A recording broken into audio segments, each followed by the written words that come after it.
നേരമെല്ലാം രഹ്നയ്ക്ക് ജയിലിലെത്തിയപ്പോൾ നഷ്ടമായി. 14 ദിവസം റിമാൻഡാണെന്ന് കോടതി വിധിച്ചതോടെ രഹ്ന പൊട്ടിക്കരയുകയായിരുന്നു. അബദ്ധം പറ്റിയതാണെന്നും ഇനി ഇത് ആവർത്തിക്കില്ലെന്നുമായിരുന്നു രഹ്നയുടെ മറുപടി. കൊട്ടാരക്കര ജയിലിൽ എത്തിച്ചപ്പോഴും രഹ്ന മൂകയായിരുന്നു. അയ്യപ്പ ഭക്തരെ അപമാനിച്ചതിന് അയ്യപ്പൻ രഹ്നയ്ക്ക് 8ന്റെ പണി കൊടുത്തെന്നായിരുന്നു ഇതേക്കുറിച്ച് വിശ്വാസികളുടെ അടക്കം പറച്ചിൽ. ചുംബന സമര നായികയും ആക്ടിവിസ്റ്റുമായ രഹ്നയെ പിന്തുണയ്ക്കാനോ പോസ്റ്റിടാനോ ആരും ധൈര്യം കാണിച്ചതുമില്ല. പത്തനംതിട്ട CI സുനിൽകുമാറിന്റെ നേതൃത്വത്തിലുള്ള പോലീസ് സംഘം എറണാകുളം പാലാരിവട്ടത്തെ BSNL ഓഫീസിലെത്തിയാണ് രഹ്നയെ കസ്റ്റഡിയിലെടുത്തത്. മുൻകൂർ ജാമ്യാപേക്ഷ ആവശ്യപ്പെട്ട് രഹ്ന ഹൈക്കോടതിയെ സമീപിച്ചിരുന്നെങ്കിലും ജാമ്യം അനുവദിച്ചിരുന്നില്ല.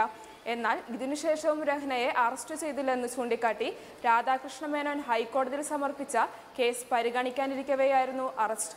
സുപ്രീം കോടതിയുടെ യുവതീ പ്രവേശന വിധിക്ക് ശേഷം തുലാമാസ പൂജയ്ക്ക് നട തുറന്നപ്പോൾ ശബരിമല കയറാനെത്തിയ രഹ്ന ഫാത്തിമയ്ക്ക് പോലീസ് സംരക്ഷണം നൽകിയത് വിവാദത്തിലെത്തിയിരുന്നു. മുസ്ലിം നാമധാരിയായ ഫെമിനിസ്റ്റിനെ സർക്കാർ ബോധപൂർവം മലകയറ്റാൻ ശ്രമിക്കുകയായിരുന്നെന്ന് ആരോപിച്ച് പ്രതിപക്ഷം രംഗത്തെത്തി. തുടർന്ന് വൻ പ്രതിഷേധമാണ് ശബരിമലയിലുണ്ടായത്. ഒരു ഘട്ടത്തിൽ വലിയ രീതിയിലുള്ള സംഘർഷാവസ്ഥയിലേക്ക് പോലും കാര്യങ്ങൾ എത്തിയിരുന്നു.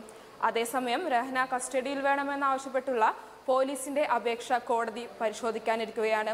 കൂടുതൽ വാർത്തകളുമായി വേഗം തിരിച്ചെത്താം.